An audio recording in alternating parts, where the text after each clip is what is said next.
L'analyse, c'est que c'est quand même compliqué de faire un match de foot contre un porc-épic. C'est une des premières fois que je vois une équipe défendre à 6 en permanence, ne commencer à sortir quand on est emmené 2-0, c'est-à-dire quand c'était foutu. Les changements du sélectionneur irlandais étant à peine plus offensifs. Alors, c'est vrai qu'il n'y a pas une qualité folle au niveau foot dans cette équipe, mais bon, alors certes ils ont bien défendu, mais enfin il aurait plus manqué que ça qu'ils défendent mal vu le nombre qu'ils étaient. Voilà, c'est compliqué de trouver la faille contre une équipe comme ça. Il faut un exploit personnel, comme ça a été le cas avec ce tir de loin de Tchouaméni. Après, c'est très difficile de juger l'équipe de France sur le plan défensif puisqu'ils ont quasiment pas été mis en danger, mis à part une tête d'Ogbene, mais bon, ça fait pas lourd quand même dans un match, surtout que la situation de l'Irlande au classement, elle était compliquée avant le match et elle est désespérée maintenant. Voilà, l'équipe de France jouait quand même dans un dispositif plus offensif puisqu'il y avait Griezmann et 3 attaquants.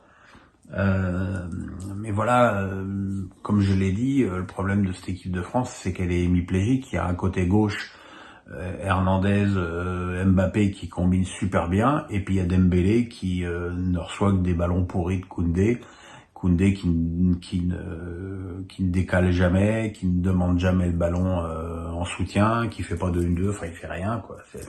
C'est un défenseur central qu'on met sur le côté droit et qui s'emmerde visiblement dans cette position.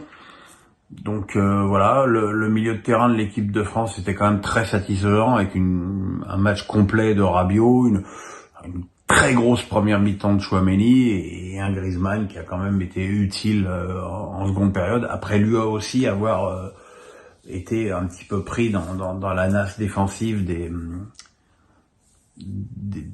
Irlandais. C'est vrai que le gros symbole de ce match, c'est à chaque fois qu'Mbappé avait un ballon, il était obligé de faire des passes ou de rejouer vers l'arrière parce qu'il y avait toujours 2 joueurs à côté de lui. Maintenant, voilà, on peut supposer que en Allemagne le match sera différent, que l'équipe d'Allemagne sera certainement plus ambitieuse dans le jeu. Elle a intérêt d'ailleurs.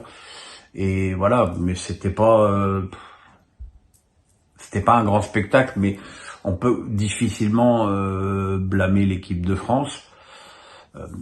On verra quel changement Didier Deschamps apportera dans le match de mardi, mais voilà, ça fait 5 matchs, 5 victoires, 0 but encaissé.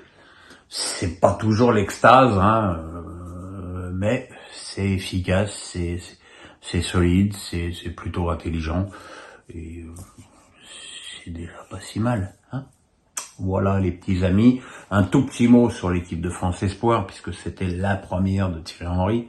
D'ailleurs, j'avais l'impression que les commentaires de l'équipe TV, c'était le francophonissime, qu'ils avaient une prime à chaque fois qu'ils prononçaient le nom du nouveau sélectionneur des espoirs. Une équipe qui a bien joué au ballon, avec un très bon Cherki en première période, qui a bien combiné avec Kalimundo, Wai qui a mis 2 buts en seconde période, un très joli but de Le Penant.